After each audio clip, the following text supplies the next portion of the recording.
સ્પર્ધાત્મક પરીક્ષાની તૈયારી કરતા વિદ્યાર્થીઓની પ્રથમ પસંદગી એટલે આઈસી ક્લિક્સ, જ્યાં તમને મળે છે દરેક કોર્સના વિષયવાઇઝ વિડીયોઝ, ફ્રી મટીરિયલ્સ તથા દરેક પરીક્ષાને લગતી સંપૂર્ણ માહિતી. તો આજે જ ડાઉનલોડ કરો તમારા મોબાઈલ પર આઈસી ક્લિક્સ એપ અને તમારા મિત્રો સાથે પણ શેર કરો. નમસ્કાર વિદ્યાર્થી મિત્રો, આઈસી ને યુટ્યુબ ચેનલ પર આપ સૌનું હાર્દિક સ્વાગત છે.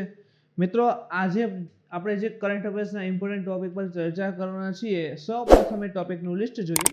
તો પ્રથમ છે નાસાનું પર્સિવરન્સ રોવર. તમને યાદ હશે કે જે લાસ્ટ S10 ની એક્ઝામ ગઈ તો એમાં જે છે રોવરના નામને પૂછેલું હતું. તો ઇમ્પોર્ટન્ટ અત્યારે કરંટમાં આવેલું છે, ફરી પાછું આવેલું છે એમ કહી શકાય. તો વાત થોડી ઘણી કરશું. સેકન્ડ છે નેશનલ એડિબલ ઓઇલ મિશન, એટલે કે પામ ઓઇલ જેને આપણે કહીએ છીએ ને, પામ ઓઇલ, બરાબર. સો એના ઉપર વાત કરવાની છીએ, એક ઇમ્પોર્ટન્ટ બનેલું છે. અવનિન્દ્રનાથ ટાગોરની 150 વર્ષ પૂર્ણ થયા છે, તો એની વાત કરશું. અને સૌથી ઇમ્પોર્ટન્ટ છે ભાઈ ઇસરો 12 ઓગસ્ટ એટલે કે આજના દિવસે અર્થ ઓબ્ઝર્વેશન સેટેલાઇટ 3 નંબર જે છે એ લોન્ચ કરવાનું હતું. બટ આજ મોર્નિંગમાં 5:43 જે છે સેટેલાઇટ જે છે લોન્ચ કરવાનું હતું, પરંતુ એમાં થોડી ખામી આવી ગઈ છે. તો મિશન જે છે અનસક્સેસફુલ થયેલું છે, તો એની પણ વાત કરવાના છીએ. તો શરૂ કરીએ તો પ્રથમ છે નાસાનું પર્સિવરન્સ રોવર. રોવર એટલે શું થાય? તો તમે જુઓ છો ને, એક નાનું એવું જે છે એક રોબોટ જેવું આ જે છે ફરી રહ્યું છે, અને આ એક આમ છે, માટીને બધું કલેક્ટ કરે નહીં. તો નાસાનું જે પર્સિવરન્સ રોવર છે, બરાબર છે, એ મંગળના જેજેરો ક્રેટરની શોધ કરવામાં આવી રહી છે. એટલે સમજો, આ પર્સિવરન્સ રોવરનું નામ છે મંગળનું જેજેરો ક્રેટર.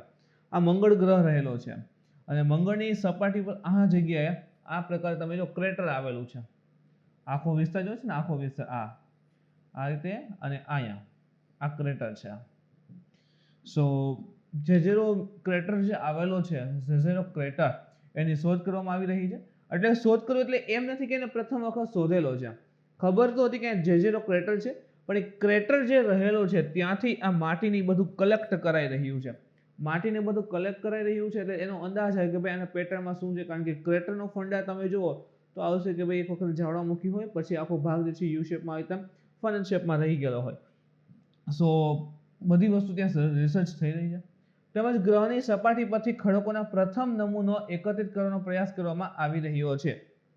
સો જે પર્સિવરન્સ રોવર છે એ મંગળના જેજેરો ક્રેટર ખાતે આવેલો છે, ત્યાં પહોંચેલો છે.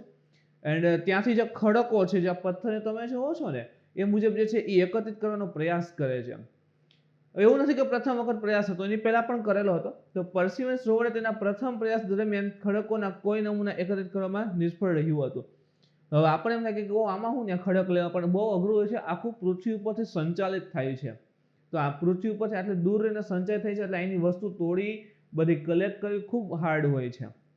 એટલે પ્રથમ પ્રયાસ બી નિષ્ફળ રહેલું હતું, પણ હાલ જે છે કે ભાઈ સફળતા દેખાઈ રહી છે, તો એને કરંટમાં આવેલું છે. પર્સિવરન્સ રોવરને જુલાઈ 2020માં United Launch Alliance Atlas V5 બરાબર છે લોન્ચ કરવામાં આવેલું હતું.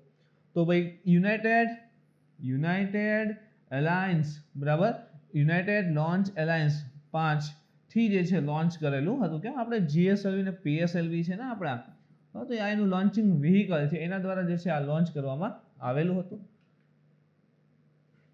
હવે આ મિશનનું મહત્વ શું રહેલું છે? તો કે પર્સિવરન્સ રોવરમાં મોક્ઝી MOXIE અથવા તો મોર્સ ઓક્સિજન ISRU એક્સપેરિમેન્ટ નામનું એક વિશેષ ઉપકરણ લગાવેલું છે. હવે રોવરની અંદર એક સ્પેશિયલ ઓક્સિજન ISRU નામનું એક ઉપકરણ લગાવેલું છે. એમ છે કે ISRU શું છે? તો કે ઇન સિટુ રિસોર્સિસ યુટિલાઇઝેશન, એટલે કે સ્વસ્થાનિક માળખાનો ઉપયોગ. હવે મંગળ રહેલો છે ને, હમણાં એનો અર્થ ખબર પડી જાય જો આગળ વાંચીએ ને, એટલે કે મંગળ પર કાર્બન ડાયોક્સાઇડ સમૃદ્ધ વાતાવરણમાંથી કાર્બન ડાયોક્સાઇડનો ઉપયોગ કરી પ્રથમ વખત આણ્વિક ઓક્સિજનનું ઉત્પાદન કરશે. એટલે કહેવા એવું માંગે છે કે મંગળ ઉપર છે ને વાતાવરણમાં કાર્બન ડાયોક્સાઇડ બહુ વધારે છે, CO2 બહુ વધારે છે. તો આ કાર્બન ડાયોક્સાઇડનો ઉપયોગ કરી અને એમાંથી જે છે ઓક્સિજન બનાવવામાં આવશે. તો એવું થયું ને કે ભાઈ મંગળ ગ્રહ રહેલો છે, આ મંગળ ગ્રહ ઉપર જે CO2 વધારે છે, એમાંથી આપણે ત્યાં ઓક્સિજન બનાવીએ છીએ. તો એની મૂળ જગ્યાએ એવું નથી કે આપણે પૃથ્વી ઉપર બનાવ્યો ઓક્સિજન પછી ટેન્કર લઈને ઠેલવા, એવું તો કરવાના નથી, બરાબર ને. તો આપણે શું કરશું ભાઈ, કે અહીં જે મંગળ ઉપર જે કહેવાય ને કે CO2 આવેલો છે, એમાંથી જ આપણે ઓક્સિજન જે છે ત્યાં છૂટો પાડવાના છીએ. તો એને કહીએ છીએ આપણે ઇસરો. એટલે કે ઇન સિટુ એટલે કે સ્વસ્થાને મંગળ ગ્રહ ઉપર જ રિસોર્સિસ યુટિલાઇઝેશન, જે રિસોર્સિસ મળે છે કારણ કે CO2 એનું યુટિલાઇઝેશન કરે છે અને આપણે શું બનાવશું, O2 બનાવશું. તો એક એનું મહત્વ રહેલું છે. એટલે એમ કહી શકાય કે ભાઈ હવે ધીરે ધીરે મંગળ ઉપર ઓક્સિજન જે છે કેવી રીતે અસ્તિત્વમાં આવશે અથવા તો કેવી રીતે ત્યાં વધારી શકાય એ એક્સપેરિમેન્ટ થવાના છે. આ મિશન પર ઇન્જેન્યુટી નામનું હેલિકોપ્ટર પણ મોકલવામાં આવ્યું છે અને મંગળ પર ઉડાન ભરનાર આ પ્રથમ હેલિકોપ્ટર છે. હવે જો અહીંયા તમને દેખાશે, અહીંયા નાનું એવું હેલિકોપ્ટર ઉડે છે, ઇન્જેન્યુટી નામનું હેલિકોપ્ટર છે. હવે એમ ન થાય, ડ્રોન છે એક પ્રકારનું, એટલે હવે હેલિકોપ્ટર આપણે અહીંયા ઉડતા હોય એવું મોટું હેલિકોપ્ટર નથી, એકદમ આવડું ગમતું હેલિકોપ્ટર છે. અને આપણે કેમ ભાઈ કેટલું ઊંચું છે એટલું બધું ઊંચે નથી, અમુક મીટર સુધીની ઊંચાઈ અને એકદમ કહેવાય ને લગભગ 30 મીટરની આસપાસના એરિયામાં જ ફરી શકશે, બહુ વધારે દૂર નહીં જઈ શકે. પણ એના ઇમ્પોર્ટન્ટ એ હતું કે મંગળની ઉપર પ્રથમ વખત હેલિકોપ્ટર મોકલી અને ઉડાન પણ ભરેલી હતી, તો એ મોટી સફળતા કહેવાય. સો એ પણ યાદ રાખજો કે ભાઈ પર્સિવરન્સ મિશન સાથે સંકળાયેલું છે. આ મિશન પૃથ્વી પરની અત્યાધુનિક પ્રયોગશાળાઓમાં વિશ્લેષણ કરવા માટે મંગળ પરથી ખડકના નમૂનાને છે લાવવાનો પ્રથમ આયોજિત પ્રયાસ રહેલો છે. એટલે કે આપણે એવું કરવાના છીએ કે જે ઓલો પર્સિવરન્સ રોવર છે ને એ આપણે અહીંયા મોકલ્યું છે મંગળ ઉપર, તો એ રોવર જે છે એનો ઘણો બધો વિસ્તાર ખોદશે, એટલે કે ત્યાં જે પથ્થરો હશે એ ઘણા બધા પથ્થરોને કલેક્ટ કરશે અને ફરી પાછું આ જે રોવર છે એને આપણે પૃથ્વી ઉપર પાછું લઈ આવવાના છીએ. એટલે આ રોવર દ્વારા જે પણ મંગળ ઉપરથી નમૂના એકત્રિત કરેલા છે એ નમૂનાનો અભ્યાસ આપણે પૃથ્વી ઉપર રહીને કરશું. તો ત્યાંનો અભ્યાસ કરીશું, પૃથ્વીના ખડકોનો અભ્યાસ કરશું, તો કાંઈક ને કંઈક બ્રહ્માંડ કેવી રીતે બનેલું છે, સૂર્યમંડળ ખાસ કરીને કેવી રીતે બનેલું છે એ થિયરી સોલ્વ કરવા માટે મદદરૂપ સાબિત થઈ શકે છે. તેનો ઉદ્દેશ્ય મંગળ પર ઇવન એના સિવાય તો મંગળ પર પ્રાચીન સૂક્ષ્મજૈવિક જીવનના ખગોળીય પુરાવા શોધવાનો અને વર્તમાન અથવા તો ભૂતકાળમાં જીવનના ચિહ્નો શોધવાનો પણ રહેલો છે. તો એક તો ઉપયોગ મેં તમને કીધો કે ભાઈ સૂર્યમંડળની ઉત્પત્તિ કેવી રીતે થયેલી છે એનું ઇમ્પોર્ટન્ટ થશે. બીજું, હવે એક ખડકો પથ્થરો જે લઈને આવશે એનો અભ્યાસ પૃથ્વી ઉપર કરવામાં આવશે, તો એના આધારે નક્કી થાય કે એમાં સૂક્ષ્મ જીવન ક્યારે હતું, એટલે કે નાના સૂક્ષ્મજીવો ક્યારે ભૂતકાળમાં હતા, અથવા તો કંઈ જીવનના ચિહ્ન ભૂતકાળમાં કંઈ મળી આવેલા ખરા, એ સમય એ વખતે ભૂતકાળમાં અહીં હોવાને કંઈ સાક્ષ્ય ખરું. તો આ ખડકો ત્યાંથી લઈને આવશે પર્સિવરન્સ રોવર, અને એના આધારે ભાઈ ત્યાં જીવન હતું કે નહીં, બરાબર, તો એના વિશેની માહિતી, એના વિશેનું સંશોધન જે છે એ આની અંદર થવામાં આવશે. મિશનના કેટલાક અન્ય ઉદ્દેશ્યો પણ રહેલા છે. પ્રાચીન સૂક્ષ્મજૈવિક જીવનના ખગોળીય પુરાવા શોધવા વાત કરીને કે ત્યાંથી ઘણા બધા ખડકો લઈને આવશે, એનો અભ્યાસ કરશે અને કદાચ મે બી કે સૂક્ષ્મજીવ અથવા તો એના અવશેષ કંઈ મળે તો કહી શકે કે પ્રાચીન સમયમાં અહીં સૂક્ષ્મજીવ ઇન શોર્ટ કે જીવન જે છે અસ્તિત્વમાં હતું. તો એ બધી કહેવાય કે માહિતી મળશે. પરત પૃથ્વી પર લાવવા માટે ખડકો અને રેગોલિથ નમૂનાઓ એકત્રિત કરવા, એક આ પણ મુખ્ય ઉદ્દેશ્ય છે કે મંગળ ઉપર જઈ અને રોવર જે છે ફરેલું છે, ખાલી ને ખાલી મંગળની સપાટીના ફોટા, અહીંયા ખડક છે, આવું છે, તેવું છે, ચેક નથી કરવાનું. ત્યાંથી ઘણા બધા ખડકો લઈ આવવાના પણ છે. તો આ પણ ખતરનાક કહેવાય ને કે ગ્રહ ઉપર મિશન ઉતાર્યું, આપણે રોવર ઉતાર્યું અને પાછું પૃથ્વી પર લેવું, તો એ એક ઉદ્દેશ્ય છે. મંગળ પર પ્રાયોગિક હેલિકોપ્ટર ઉતારવું, આ તો શરૂઆતમાં મેં તમને કીધું કે મંગળની સપાટી પર હેલિકોપ્ટર ઉડાડી અને એની સફળ ઉડાન પણ ભરેલી હતી અને એના આધારે ભાઈ એક મેપિંગ તૈયાર થયું કે આટલા વિસ્તારમાં આવું બધું દેખાય છે. મંગળની આબોહવા અને ભૂસ્તરશાસ્ત્રનો અભ્યાસ કરવો. હવે હેલિકોપ્ટર નાનું એવું છે, થોડા ઘણા વિસ્તારમાં ફરે છે, તો ત્યાં ક્યાંક ને ક્યાંક થોડું ઊંચું જાય છે, ત્યાંથી કંઈ વિચિત્ર અથવા તો કંઈ નવા ભૂમિ આકાર ને બધું દેખાય છે, તો એનો અભ્યાસ થાય. ટેમ્પરેચર સેન્સર ની બધા, અથવા જેમ કે હવામાં કઈ કઈ વાયુઓ રહેલા છે એ બધી વસ્તુનો પણ અભ્યાસ થશે. સો આબોહવા અને ભૂસ્તરશાસ્ત્રનો અભ્યાસ કરવામાં આવશે અને ખાસ કરીને ભવિષ્યના મંગળ મિશન માટે ટેકનોલોજીનું પ્રદર્શન પણ રહેલું છે કે ભવિષ્યમાં હવે જેમ કે નાનું એવું એક હેલિકોપ્ટર મોકલેલું હતું, ડ્રોન મોકલેલું હતું અને સફળ ઉડાન ભરેલી છે, તો હવે પછીના સમયમાં મોટું ડ્રોન મોકલવાની શક્યતા પણ રહે. તો મંગળ મિશનને લઈને જે ટેકનોલોજી હોય ને એનું પ્રદર્શન થયું અને એડવાન્સમેન્ટ ભવિષ્યમાં કરવા માટે પણ ફાયદારૂપ સાબિત થશે. સેકન્ડ ટોપિક છે તો નેશનલ એડિબલ ઓઇલ મિશન, એટલે કે palm oil, national NMEOOP oil palm, બરાબર. આવું એક મિશન જે છે તાજેતરમાં શરૂ કરવાનું છે. તો તાજેતરમાં જ પ્રધાનમંત્રી દ્વારા પામ તેલ, આપણે સામાન્ય પામોલિન કહેતા હોઈએ છીએ પણ એકચ્યુઅલી પામ ઓઇલ એ રીતે શબ્દ છે. તો તાજેતરમાં પ્રધાનમંત્રી દ્વારા તેલ ઉત્પાદન પર આ નવી રાષ્ટ્રીય પહેલની જાહેરાત કરવામાં આવી છે. પ્રધાનમંત્રી જાહેરાત કરે છે તો ઇમ્પોર્ટન્ટ તો બની જ જશે. અને આ જાહેરાતથી જે છે કૃષિ આવક 2022માં જે ડબલ કરવાની છે એમાં મદદ જે છે મળી શકે છે, એમાં મદદ જે છે મળી શકે છે. તો કૃષિ આવક વધારવામાં જે છે એના માટે આ મિશન ઇમ્પોર્ટન્ટ સાબિત થશે. ભૂલતા નહીં, national edible oil mission palm oil, તો પ્રધાનમંત્રીની જાહેરાત કરેલી છે. અને આ યોજના હેઠળ, જે આ યોજના છે એની હેઠળ અંદાજિત 11,000 કરોડ થી વધારેનું રોકાણ કરવામાં આવશે. આટલું મોટું રોકાણ કરવામાં આવશે, યાદ રાખજો. હવે યોજના લક્ષ્ય અને ઉદ્દેશ્ય, જે આપણે કીધું ને કે ભાઈ national edible oil mission palm oil, તો આ યોજના જે રહેલી છે એનો લક્ષ્ય શું છે, ઉદ્દેશ્ય શું છે? તો ખાદ્ય તેલમાં આત્મનિર્ભરતા પ્રાપ્ત કરવી. અત્યારે આત્મનિર્ભર ભારતનો ઉદ્દેશ્ય મીન્સ કે હરેક જગ્યા ઉપર આત્મનિર્ભર ભારત ચાલે છે. અને જે તેલીબિયા કહીએ ને, જ્યાંથી ઓઇલ આપણને તેલ મળે છે, હવે જો ઇન્ડિયામાં જે છે ઓઇલની ડિમાન્ડ વધારે છે, ખાદ્ય તેલ ખાસ કરીને, પણ સામે એટલું બધું તેલીબિયાનું ઉત્પાદન નથી, તો આપણે શું કરીએ છીએ, તેલીબિયાનું આયાત કરીએ છીએ, એટલે કે બીજા ઉપર ડિપેન્ડ છીએ. હવે આટલા 11,000 કરોડ રૂપિયા ખર્ચશે તો શું શેના માટે? તો કે તેલીબિયાનું ઉત્પાદન વધારવા માટે, એમાં ખાસ કરીને પામનું. તો હવે ઉત્પાદન નહીં વધશે તો બહારથી આયાત કરવાની જરૂરિયાત ઘટી જશે, તો આત્મનિર્ભરતા પ્રાપ્ત કરવાની વાત કરે છે. મોંઘા પામ તેલની આયાતથી થવાવાળા સ્થાનિક ખાદ્ય તેલના ભાવને નિયંત્રણ કરવા માટે, જેમ કે ભાઈ પામ તેલ જે છે એ આયાત કરીએ તો આપણી સાપેક્ષમાં અહીંના જે તેલ છે એના ભાવ પર ઇફેક્ટ તો આવશે. તો મોંઘા પામ તેલની આયાતથી થવાવાળું જે સ્થાનિક ખાદ્ય તેલનો ભાવ જે છે એ પણ નિયંત્રણ કરવા માટે મદદરૂપ સાબિત થશે. 2025-26 સુધીમાં પામ તેલનું ઘરેલું ઉત્પાદન 3 ગણું વધારીને 11 લાખ મેટ્રિક ટન કરવાનો અહીં ઉદ્દેશ્ય પણ દેખાડો છે. તો અત્યારે જે પામ જે ઓઇલ રહેલું છે એનું ઉત્પાદન જે થાય છે 2025-26 સુધીમાં અત્યારે જે ઉત્પાદન આવે છે એનું 3 ગણું ઉત્પાદન, એટલે કે 11 લાખ મેટ્રિક ટન ઉત્પાદન વધારવાની જોગવાઈ પણ આ યોજનામાં ક્યાંક ને ક્યાંક સમાવિષ્ટ થયેલી છે. યોજનાના મુખ્ય મુદ્દાઓ પર વાત કરીએ તો આ યોજના હેઠળ અનુકૂળ હવામાનને કારણે ભારતનું જે પૂર્વોત્તર રાજ્ય અને અંદમાન નિકોબાર જે રહેલા છે, પૂર્વોત્તર અને અંદમાન નિકોબાર જે રહેલા છે એ ટાપુઓ પર વિશેષ ધ્યાન આપવામાં આવશે. સૌથી વધારે તમે જોવો તો આ વિસ્તાર મલેશિયા, સિંગાપુર ને છે, અહીંયા બધે સરસ મજાનું આ પામ ઓઇલ થાય છે, પામ વનસ્પતિ ઉગે છે, અને આપણે એ જ વિસ્તારમાંથી તેલને આયાત કરીએ છીએ. હવે એના જેવી જ આબોહવા આ અંદમાન નિકોબારમાં છે, આ વિસ્તારમાં મળી રહી છે ભાઈ, મળી રહી છે. તો ખાસ કરીને પૂર્વોત્તરની વાત કરેલી છે, પૂર્વોત્તર એટલે કે ઉત્તર પૂર્વ અને અંદમાન નિકોબાર જે ટાપુઓ જેનો વિસ્તાર રહેલો છે ત્યાં વિશેષ ધ્યાન આપવામાં આવશે. પામ વનસ્પતિને ઉગાડવા માટે સહાય પણ આપવામાં આવશે. આ યોજના હેઠળ પામ તેલના ખેડૂતોને નાણાકીય સહાય પૂરી પાડવામાં આવશે, એટલે કે જે પણ ખેડૂતો પામના વૃક્ષ લગાવે છે અથવા એની ખેતી કરે છે એને નાણાકીય સહાય છે પૂરી પડાશે. અને ખેડૂતોને કિંમત અને સદ્ધરતા ફોર્મ્યુલા હેઠળ મહેનતાણું પણ ચૂકવવામાં આવશે. સો સપોઝ કે જે પોતાની જમીન નથી અને અન્યની કોઈ સરકારી જમીન ઉપર જે છે વાવેતર એવું કરે છે તો એને પણ આમાં જે સહાય આપવામાં આવશે, એ મુજબ કહેવા માંગે છે. તો ખાસ તો એટલું યાદ રાખો કે પામ ઓઇલના જે ખેડૂતો રહેલા છે એને નાણાકીય સહાય જે છે આ યોજનામાં આપવામાં આવશે. યોજનાના લાભ અને મહત્વ કે આ યોજનાથી તેલીબિયા અને પામ તેલના ઉત્પાદનને પ્રોત્સાહન મળશે.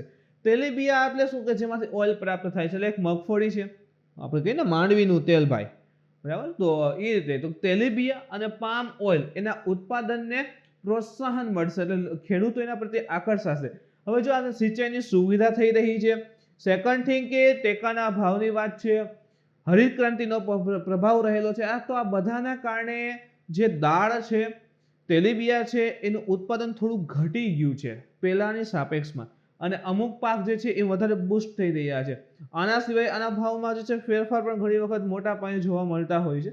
શું ખેડૂતો આના બદલે અન્ય પાક વધારે પસંદ કરતા હોય છે એવું જોવા મળે છે. બટ એટલા માટે સરકાર એમ કહે છે સામે ડિમાન્ડ તો રહેલી છે, તો કે તેલીબિયા અને પામ ઓઇલના ઉત્પાદનને પ્રોત્સાહન કરવાની જરૂર છે, એટલા માટે ખેડૂતોને જે છે લાભ પણ આપવામાં આવશે. અને અનાજની આયાત પરની નિર્ભરતા શું થઈ જશે, ઓછી થઈ જશે. હવે ઓઇલની ખાસ જરૂર રહેલી છે ભાઈ, ખોરાક રાંધવા માટે બનાવવા માટે બેઝિક નીડ છે. સો આપણે બહારથી આયાત કરીએ છીએ, આયાત કે ફ્રીમાં તો થાય નહીં, તો સામે એટલા પૈસા ચૂકવીએ છીએ, તો ખૂબ વધારે ચૂકવીએ છીએ, તો એના ઉપર નિર્ભરતા કેવી થઈ જાય, ઓછી થઈ જાય, અને બજારમાં ખેડૂતોને વધુ રોકડ મળવાની પણ સંભાવના તો રહેશે. ઉત્પાદન વધારે આવશે તો ભાઈ પૈસા તો વધારે ખેડૂતોને મળશે. આવી યોજનાઓની જરૂરિયાત શા માટે છે? તો કે ભારત વનસ્પતિ તેલ એટલે કે પામ ઓઇલનો વિશ્વનો સૌથી મોટો ગ્રાહક છે. એટલે કે આપણે ખૂબ જ વધારે વનસ્પતિ ઓઇલ જે આવીએ છીએ આપણે આયાત કરીએ છીએ. પામ ઓઇલની આયાત ભારતની કુલ વનસ્પતિ તેલના આયાતના લગભગ 60% છે. તો જેટલું પણ આપણે વનસ્પતિ તેલ આયાત કરીએ છીએ એમાંથી 60% એટલું તો કયું છે? પામ ઓઇલ છે. જેટલું પણ ઓઇલ વનસ્પતિ ઓઇલ આપણે આયાત કરીએ છીએ, અન્ય દેશમાંથી મંગાવીએ છીએ, એમાંથી 60% એકલું પામ ઓઇલ છે. તો અહીંથી પ્રશ્ન બને કે ભારત જે વનસ્પતિ તેલની આયાત કરે છે એમાં સૌથી વધારે પામ ઓઇલની આયાત થાય છે. ટકા પૂછવા જેવું નથી, પણ આ પ્રશ્ન આવી શકે કે સૌથી વધારે કયું રહેલું છે? Palm oil. 2016-17માં ભારતમાં પામ ઓઇલનો જે કુલ ઘરેલું વપરાશ હતું ને એ 9.3 મિલિયન મેટ્રિક ટન હતી. 2016-17માં જે પામ ઓઇલ સ્પેશિયલ ઉલ્લેખ છે, પામ ઓઇલનો કુલ ઘરેલું વપરાશ 9.3 મિલિયન મેટ્રિક ટન હતો અને એમાંથી જે 98.97% છે, બરાબર, આ જે 9.3 મિલિયન મેટ્રિક ટન છે એમાંથી 98.97% પામ ઓઇલ જે છે મલેશિયા અને ઇન્ડોનેશિયામાંથી આવે છે. એવું વિચારજો કે 99% પામ ઓઇલ ભારતમાં જેટલી જરૂર છે એમાંથી 99% પામ ઓઇલ જે છે મલેશિયા અને ઇન્ડોનેશિયામાંથી આવે છે. તો સામે આપણે એને ચૂકવતા પણ એટલું જ હશે ને. સો આટલી બધી આયાત છે, તો આની આયાત ઉપરની નિર્ભરતા ઘટાડવા માટે ભાઈ હવે ભારત પોતે પામ ઓઇલને બુસ્ટ કરવા માંગે છે. એટલે કે ભારતમાં તેની જરૂરિયાતના માત્ર 1.027% ઉત્પાદન થાય છે. તો કે 99% તો ભાઈ અહીંથી આવે છે, આ બે દેશમાંથી, મલેશિયા અને ઇન્ડોનેશિયામાંથી. ખાલી 1% ઉત્પાદન ભારત કરે છે. તો આને હવે વધારવાની જરૂરિયાત રહેલી છે. આ ઉપરાંત ભારતમાં 94.1% પામ ઓઇલનો ઉપયોગ ખાદ્ય ઉત્પાદનો માટે થાય છે. જો આંકડો ઇમ્પોર્ટન્ટ છે, જે પણ આ ખાદ્ય ઉત્પાદન રહેલું છે એમાં 94.1% ઉપયોગ તો પામ ઓઇલનો છે. હવે એમ ન થાય કે ભાઈ આપણે તો જોતા નથી, આ સાઈડ આવું ખાય છે, પણ તમે ગુજરાતની બહારે જાઓ, આમ ઉત્તરમાં ને એમાં છે, તો ત્યાં જે છે પામ ઓઇલ વધારે યુઝ થાય છે. સો પામ ઓઇલનો ખાદ્ય તેલ તરીકે ખાદ્ય ઉત્પાદન માટે ખૂબ જ વધારે યુઝ થાય છે, ખાસ કરીને તો રસોઈના હેતુ માટે. આ ભારતના ખાદ્ય તેલના અર્થતંત્ર માટે પામ તેલને ખૂબ જ મહત્વપૂર્ણ પણ ઇવન બનાવે છે. આયાતનું બિલ એટલું જ મોટું થાય, વધારે મગાવીએ છીએ. પામ ઓઇલ ઉપર પણ એક થોડીક વાત કરી લઈએ. પામ તેલ હાલમાં વિશ્વનું સૌથી વધુ વપરાશમાં લેવાતું વનસ્પતિ તેલ છે. જો આ 3-4 વાક્ય આપે ને પછી આપે 1-2 સાચું, 2-3 સાચું, 1-3 સાચું આપેલા તમામ તમે આવા વાક્ય પણ આવી શકે. વિશ્વમાં સૌથી વધારે ઉપયોગમાં લેવાતું વનસ્પતિ તેલ હોય તો કયું છે? પામ ઓઇલ છે. તેનો ઉપયોગ ડિટર્જન્ટ, પ્લાસ્ટિક, કોસ્મેટિક્સ અને બાયોફ્યુલના ઉત્પાદનમાં પણ વ્યાપકપણે થાય છે. તો ખાદ્ય પદાર્થમાં તો થાય જ છે, પણ એની સાથે ડિટર્જન્ટ, પ્લાસ્ટિક, કોસ્મેટિક્સ આઇટમ છે અને બાયોફ્યુલ જે કહીએ ને એના ઉત્પાદનમાં પણ મોટા પાયે ઉપયોગમાં લેવાય છે. વૈશ્વિક સ્તરે પામ તેલના ટોચના ગ્રાહકો એટલે કે સૌથી વધારે પામ તેલનો ઉપયોગ કરવાવાળા દેશ કયા છે? તો કે ભારત છે, ચીન છે અને EU, આખો યુરોપિયન યુનિયન એટલે 27 દેશોનો સમૂહ રહેલો છે તે છે. તો મુખ્ય ગ્રાહકો રહેલા છે. એના પછીનો ત્રીજો અગત્યનો ટોપિક જોઈએ મિત્રો, અવનિન્દ્રનાથ ટાગોર.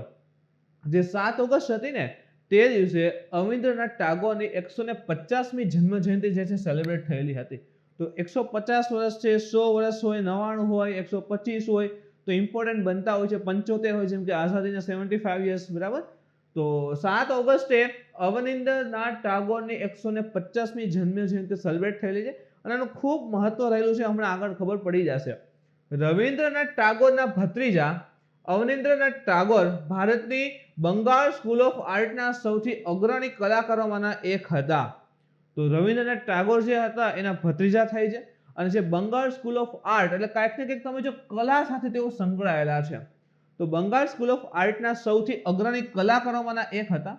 તેઓ ભારતીય કલામાં સ્વદેશી મૂલ્યનું પ્રથમ મુખ્ય સમર્થક હતા. જે ઇન્ડિયન આર્ટ છે એમાં સ્વદેશી મૂલ્યના પ્રથમ મુખ્ય સમર્થક એટલે કે જે આપણી મૂળ આઈની જે મૂલ્ય રહેલા છે, આપણી કલાની જે પ્રકૃતિ રહેલી છે એ વધારે રીતે શો કરતા હતા. ભારતીય કલા અને સંસ્કૃતિમાં અવનિન્દ્રનાથ ટાગોરનું યોગદાન શું રહેલું છે? તો તેમને પ્રથમ Indian Society of Oriental Art એની રચના કરી અને ત્યારબાદ બંગાળ સ્કૂલ ઓફ આર્ટની પણ સ્થાપના કરી. તો તેઓ જો પૂછી શકે ભાઈ બંગાળ સ્કૂલ ઓફ આર્ટની રચના કોને કરેલી હતી, સ્થાપના કોને કરેલી? તો રવિન્દ્રનાથ ટાગોરે આવશે અને અવનિન્દ્રનાથ ટાગોરે આવે તો ખાસ યાદ રાખજો કે બંગાળ સ્કૂલ ઓફ આર્ટની સ્થાપના અવનિન્દ્રનાથ ટાગોરે જે છે કરેલી છે. ઇવન તેઓ માનતા હતા કે ભારતીય કલા અને તેની કલાનું સ્વરૂપ, ઇન્ડિયન આર્ટ અને એનું જે સ્વરૂપ રહેલું છે એ આધ્યાત્મિકતાને મહત્વ આપે છે, જે આધ્યાત્મિકતા છે એને વધારે ઇમ્પોર્ટન્ટ માને છે. એનાથી ઉલટું પશ્ચિમી કલા ભૌતિકવાદ પર ભાર મૂકે છે. ભૌતિકવાદ એટલે બધી વસ્તુને એના ઉપર ડિપેન્ડન્ટ છે. ભૌતિકવાદ અને આધ્યાત્મિકમાં એ ખાસ ખબર હોવી જરૂરી છે. આધ્યાત્મિક એટલે એમ કહીએ ને આમ શાંતિપૂર્ણ જીવન છે, જીવનના જે મૂલ્ય હોય છે, આપણે કહીએ ને મોક્ષ પ્રાપ્તિ આ તે, એની ઉપર વધારે ડિપેન્ડ છે. અને જ્યારે પશ્ચિમની કલા જે છે, આ યુરોપિયન કહીએ આપણે ને, યુરોપ, ઇંગ્લેન્ડ આ તે બધું, તો એની જે કલા છે એ ભૌતિકવાદ ઉપર વધારે ભાર મૂકે છે, એ મોહમાયા વાળું એમ. તેથી તેઓને કલાના પશ્ચિમમાં પ્રચલિત કલા સ્વરૂપોને નકારી કાઢ્યા હતા. તો પશ્ચિમી જે કલાના સ્વરૂપો છે એને વધારે ઇમ્પોર્ટન્ટ આપતા નહીં. મુઘલ અને રાજપૂત ચિત્રોને આધુનિક બનાવવાના તેમના વિચારથી આખરે આધુનિક ભારતીય ચિત્રને જન્મ આપ્યો, જે બંગાળ સ્કૂલ ઓફ આર્ટમાં જે છે વિકસી હતી. તો બંગાળ સ્કૂલ ઓફ આર્ટમાં જે છે ખાસ કરીને મુઘલ અને રાજપૂત જે એરા હતા, એના જે ચિત્રો હતા એને આધુનિક બનાવવાના એનો વિચાર હતો. અને એ જ જે આધુનિક ભારતીય ચિત્રકલા એ સ્વરૂપે જન્મે છે. અને ખાસ કરીને કઈ સ્કૂલમાં? તો કે બંગાળ સ્કૂલ ઓફ આર્ટની અંતર્ગત.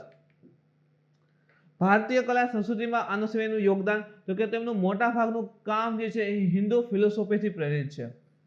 બરાબર, હિન્દુ ફિલોસોફી આવે એનાથી પ્રેરિત વધારે છે.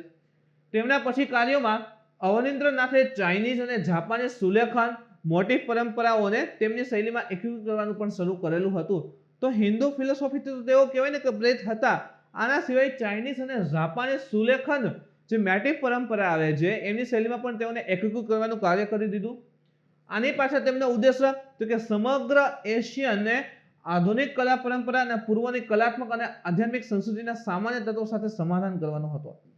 તો પશ્ચિમને બદલે પૂર્વની, એટલે ખાસ કરીને આપણી ભારતની જે આધ્યાત્મિક જે કલા રહેલી હતી, આધ્યાત્મિક સંસ્કૃતિ રહેલી છે, એને પૂર્વની અંદર ખૂબ જ વધારે ડેવલપ કરવા માટે, સ્પ્રેડ કરવા માટે તેઓ જે છે આ કહેવાય ને કે ચાઇનીઝ અને જાપાનીઝ સુલેખન મેટિક પરંપરાઓને પણ એની શૈલીમાં એકીકૃત કરવાનું જે છે શરૂ કર્યું હતું. ચાઇનીઝ અને જાપાનીઝ જે સુલેખનની પદ્ધતિ હોય એ આપણા ઇન્ડિયન જે તેઓ પેઇન્ટિંગ આ બધું કરતા એની અંદર સમાવેશ કરતા હતા. એક ફેમસ કેના કેટલાક પ્રખ્યાત ચિત્ર છે, ખાસ યાદ રાખવાનું છે, ભૂલવાનું ક્યારેય નથી. એક તો ભારત માતા, પ્રથમ વખત ભારતને એઝ અ માતા તરીકે પ્રેઝન્ટ કરનાર, એક ચિત્ર દોરનાર હોય તો અવનીન્દ્રનાથ ટાગોર રહેલા છે. શાહજહાંનું છે મારી માતા, પરિલોક ચિત્રણ છે અને એન્ડ ઓફ ટ્રાવેલ છે. તો એના કેટલાક ફેમસ ચિત્ર છે. એમાં સૌથી યાદ રાખજો ભારત માતા રહેલું છે. ભારત માતા ફેમસ છે હરેક જગ્યા ઉપર. સાહિત્યમાં પણ તેઓ યોગદાન આપેલું છે. એક ચિત્રકારની સાથે એક બંગાળી બાળ સાહિત્યકાર તરીકે પ્રખ્યાત લેખક હતા. જો એટલે કે બાળકો માટેનું જે લખાણ આવે સાહિત્યનું એ સરસ મજાનું લખતા. તો ચિત્રકારની સાથે બંગાળી બાળ સાહિત્યના પ્રખ્યાત લેખક પણ હતા. ઇવન તેમની મોટાભાગની સાહિત્યિક કૃતિઓ બાળકો ઉપર કેન્દ્રિત હતી. બાળકો ઉપર વધારે કેન્દ્રિત હતી અને એ મુજબ જે છે સાહિત્યની કૃતિઓની રચના કરતા, એટલા માટે એને બાળ સાહિત્યના પ્રખ્યાત લેખક કહીએ છીએ આપણે. તેઓ અબન ઠાકુર તરીકે જાણીતા હતા. અબન ઠાકુર તરીકે જાણીતા. ઇવન તેના પુસ્તકો જેવા કે રાજકહાની, બુડો અંગલા, નલક, ખીરેરેવ, પુતુલ બંગાળી અને બાળ સાહિત્યમાં મહત્વપૂર્ણ સ્થાન ધરાવે છે. તો કેટલીક એની ફેમસ બાળકો માટે લખાણ લખતા તો ભાઈ એને ધ્યાનમાં રાખીને જશે. તો રાજકહાની, બુડો અલંકાર છે, નલક છે, ખીરેરેવ, પુતુલ બંગાળી છે. તો કેટલાક મહત્વપૂર્ણ એની કૃતિ પણ છે. ઇવન અરેબિયન નાઇટ્સ શ્રેણી તેમની નોંધપાત્ર કૃતિઓમાંની એક છે. તો આને પણ હાઇલાઇટ રાખજો. એમ નથી કે અરેબિયન નાઇટ્સ તો અરબ હશે, આ હશે, બરાબર. તો એની નોંધપાત્ર કૃતિઓમાંની અરેબિયન નાઇટ્સ પણ એક સમાવેશ છે. વિલિયમ રોન્થેસ્ટાઇન એ રવિન્દ્રનાથ ટાગોરને અંગ્રેજીમાં ગીતાંજલિ પ્રકાશિત કરવામાં મદદ કરી હતી. એક આ ફેક્ટ છે કે જે ગીતાંજલિ પુસ્તક છે ને એને રવિન્દ્રનાથ ટાગોરે લખેલી હતી. એને ઇંગ્લિશમાં પ્રકાશિત કરવામાં એને કોને મદદ કરી હતી? તો કે વિલિયમ રોન્થેસ્ટાઇનને. એના પછીનો ટોપિક આજનું જ ઇમ્પોર્ટન્ટ ફેક્ટ છે ભાઈ. ભારતે 12મી ઓગસ્ટે EOS એટલે કે અર્થ ઓબ્ઝર્વેશન સેટેલાઇટ પૃથ્વી નિરીક્ષણ ઉપગ્રહ જે છે એ આજે સવારે 5:43 લોન્ચ કરવાનો હતો ભાઈ. એને જે છે લોન્ચિંગ પણ સક્સેસફુલી થયું હતું, પરંતુ એને જે પહેલું અને બીજું સ્ટેજ આવે એ સફળ રહી અને ત્રીજું જે સ્ટેજ આવે છે એ જે છે એ પ્રોપર રીતે ઇગ્નાઇટ નથી, એટલે કે જે ઈંધણ સળગવું જોઈએ ને એ મુજબ વ્યવસ્થિત થઈ શક્યું નહીં, જેના કારણે મિશન અનસક્સેસફુલ છે. પણ આપણે માહિતી તો મેળવી જશે કારણ કે કરંટમાં આવી ગયું. ભારતીય અંતરિક્ષ સંશોધન સંગઠન એટલે કે ઇસરોએ geosynchronous satellite launch vehicle GSLV ક્યારેક ફૂલ ફોર્મ આવી શકશે ભાઈ? GSLV ક્લાસ સી માટે ઇમ્પોર્ટન્ટ છે કે GSLV PSLV ના ફૂલ ફોર્મ. તો geosynchronous satellite launch vehicle F10 US-03 મિશન, F10 earth observation satellite 3 number મિશનનું પ્રક્ષેપણનું કાઉન્ટડાઉન જે છે શરૂ કર્યું હતું ગઈકાલે સાંજે, અને પૃથ્વી નિરીક્ષણ ઉપગ્રહ જે રહેલો છે બરાબર એ 12 ઓગસ્ટે પ્રક્ષેપણ કરવાનો હતો, પરંતુ એ થયું એકચ્યુઅલીમાં શું કે પ્રક્ષેપણ એ થયો તો ખરા જ, પણ એના બે સ્ટેજ વ્યવસ્થિત ચાલે, ફર્સ્ટ સ્ટેજ અને સેકન્ડ સ્ટેજ, પણ ત્રીજા સ્ટેજ જે આવશે આગળ જોશું સ્ટેજમાં શું હોય બરાબર, તો ત્યાં પ્રોબ્લેમ આવી ગઈ છે. Geosynchronous satellite launch vehicle GSLV F10 બરાબર આજે એટલે કે 12મી ઓગસ્ટે સતીશ ધવન સ્પેસ સેન્ટર જેને SDSC કહે છે શ્રી હરિકોટા આંધ્રપ્રદેશ, એનું જે સેકન્ડ નંબરનું લોન્ચ પેડ છે ત્યાંથી જે છે પ્રક્ષેપણ કરવાનું હતું. આ 3 નંબરે અત્યાધુનિક પૃથ્વી નિરીક્ષણ ઉપગ્રહ હતો, એન્ડ GSLV F10 જે છે એ જીઓસિન્ક્રોનસ ટ્રાન્સફરેબલ ઓર્બિટમાં મૂકવામાં આવશે. જીઓસિન્ક્રોનસ ટ્રાન્સફરેબલ ઓર્બિટ માં મૂકવામાં આવશે. ઓકે, GSLV ની આ ઉડાનમાં પહેલી વખત ઉપગ્રહ 4 મીટર વ્યાસનો ઓગિવ આકારનો પેલોડ પણ વહન કરશે. ઇવન એની આ 14મી ઉડાન છે, આ ખૂબ જ ઇમ્પોર્ટન્ટ છે. GSLV ની કેટલામી 14મી ઉડાન છે, જે ચંદ્રયાન 2 હતું ને, ચંદ્રયાન 2 એના પછીનું આ GSLV ની પહેલી ઉડાન છે. ચંદ્રયાન 2 થયું ને એના પછી ફરી પાછી તમે જો તો GSLV પહેલી ઉડાન, અને અત્યાર સુધીની ટોટલ ગણો ભારતના ઇતિહાસમાં તો 14મી GSLV ની ઉડાન રહેલી છે. હવે આજે અર્થ ઓબ્ઝર્વેશન સેટેલાઇટ રહેલો છે એ ક્યાંથી તો કે શ્રી હરિકોટા ખાતેથી લોન્ચ કરવાનો હતો, અને જે જીઓસિન્ક્રોનસ ટ્રાન્સફર ઓર્બિટ છે, જીઓસિન્ક્રોનસ ટ્રાન્સફર ઓર્બિટ એટલે કે ઓર્બિટર કક્ષા, એમાં જે છે એ ઉપગ્રહ જે છે ત્યાં જવાનો હતો, પરંતુ એકચ્યુઅલી થઈ શક્યું નથી. અને 4 મીટર વ્યાસનો જે ઓગિવ આકારનો પેલોડ, આ પેલોડ એટલે કે સાથે જે સામાન લઈ જવાનો હોય એને પેલોડ કહેવાય, તો એને પણ વહન કરવાનો હતો.